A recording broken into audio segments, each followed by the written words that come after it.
Media daily. Fiya? അല്ല, ഞാൻ അഖില. ഞാൻ പെർഫ്യൂം ഫിയ എന്നാണ് ചോദിച്ചത്.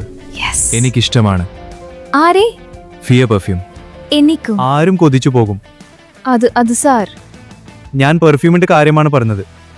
അതെ സാർ, ആരും കൊതിച്ചു പോകും. ആരെന്നെയാണോ? അല്ല സാർ. അതെ, ആരും കൊതിച്ചു പോകും. ഒന്നരികിലെത്താൻ ഫിയ പ്രീമിയം പെർഫ്യൂം. രാഷ്ട്രീയ കേന്ദ്രങ്ങളിൽ ചർച്ച കൊഴുക്കുന്നു. ന്യൂഡൽഹി പശുവിനെ ഇന്ത്യയുടെ ദേശീയ മൃഗമായി പ്രഖ്യാപിക്കണമെന്ന ആവശ്യവുമായി മുസ്ലിം സംഘടനകൾ രംഗത്തെത്തിയത് രാജ്യത്തെ രാഷ്ട്രീയ സാമൂഹിക മണ്ഡലങ്ങളിൽ പുതിയ ചർച്ചകൾക്ക് വഴി തുറക്കുന്നു. പശ്ചിമ ബംഗാൾ കേന്ദ്രീകരിച്ച് പ്രവർത്തിക്കുന്ന സംഘടനകളിൽ നിന്നാണ് അടുത്തിടെ ഇത്തരമൊരാവശ്യം ശക്തമായി ഉയർന്നത്. രാജ്യത്ത് കാലങ്ങളായി നിലനിൽക്കുന്ന രാഷ്ട്രീയ സമവാക്യങ്ങളെയും വാദപ്രതിവാദങ്ങളെയും മാറ്റിമറിക്കുന്നതാണ് മുസ്ലിം സമൂഹത്തിൽ നിന്നുള്ള ഈ പുതിയ നീക്കം.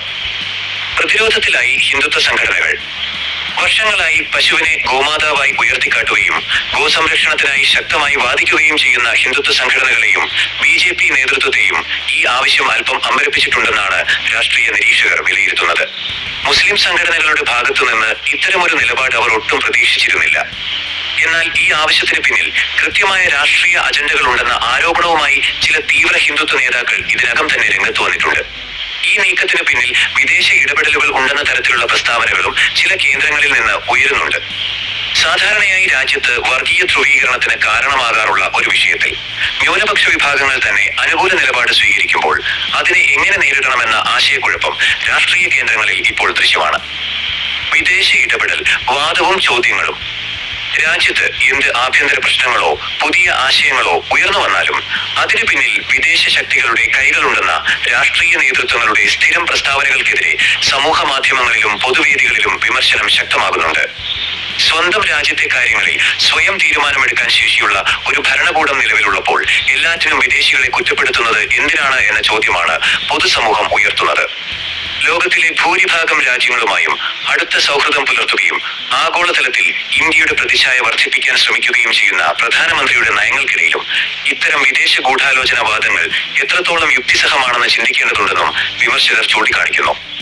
രാജ്യത്തെ സമാധാന അന്തരീക്ഷം തകർക്കാൻ വിദേശ ശക്തികൾ ശ്രമിക്കുന്നുണ്ടോ അതോ ആഭ്യന്തര രാഷ്ട്രീയ നേട്ടങ്ങൾക്കായി ഇത്തരം വാദങ്ങൾ ഉന്നയിക്കപ്പെടുകയാണോ എന്ന കാര്യത്തിൽ വരും ദിവസങ്ങളിൽ കൂടുതൽ വ്യക്തത വരുമെന്ന് പ്രതീക്ഷിക്കാം. ഏതായാലും പശുവിനെ ദേശീയ മൃഗമാക്കണമെന്ന മുസ്ലിം സംഘടനകളുടെ ആവശ്യം വരും ദിവസങ്ങളിൽ ഇന്ത്യൻ രാഷ്ട്രീയത്തിൽ വലിയ ചലനങ്ങൾ സൃഷ്ടിക്കുമെന്നുറപ്പാണ്. ഇനി ഒരു തൊഴിൽ തേടി വിദേശത്തേക്ക് പോകേണ്ടതില്ല. സ്വന്തമായൊരു ബിസിനസ്, സ്ഥിരമായ വരുമാനം നിങ്ങൾ ആഗ്രഹിക്കുന്നുണ്ടോ? നമ്മുടെ രാജ്യവും വളരെ വേഗത്തിൽ വളരെയാണ്, മറ്റു വികസിത രാജ്യങ്ങളെ പോലെ. ഇതാ, ഈ വളർച്ചയിൽ പങ്കാളിയാകുവാൻ നിങ്ങൾക്കും അവസരം. മാറുന്ന ബിസിനസ് സംസ്കാരത്തിനൊപ്പം നമ്മളും മാറി ചിന്തിക്കേണ്ടതുണ്ട്. വളരെ വേഗത്തിൽ വളർന്നുകൊണ്ടിരിക്കുന്ന ഇലക്ട്രിക് വെഹിക്കിൾ, അതിവേഗത്തിൽ പുരോഗമിച്ചുകൊണ്ടിരിക്കുന്ന സോളാർ പവർ സൊല്യൂഷൻ, ഇലക്ട്രിക് മേഖലയിൽ ഒഴിച്ചുകൂടാനാകാത്ത LD സംവിധാനം ഒരുമിച്ചൊരു കുടക്കീഴിൽ ഇയോൺ എക്സ്പീരിയൻസ് സെന്റർ. എവിടെയെല്ലാം ആവശ്യമായിട്ടുണ്ടോ അവിടെയെല്ലാം സ്ഥാപിച്ചു നൽകുന്നു, അതും നിങ്ങളുടെ ബഡ്ജറ്റ് അനുസരിച്ചുള്ള പദ്ധതികളുടെ. സ്വന്തമായോ പാർട്ട്ണർഷിപ്പിലോ വാടകക്കോ ലഭ്യമാണ്. കൂടുതൽ വിവരങ്ങൾക്ക് ഞങ്ങളെ സമീപിക്കുക.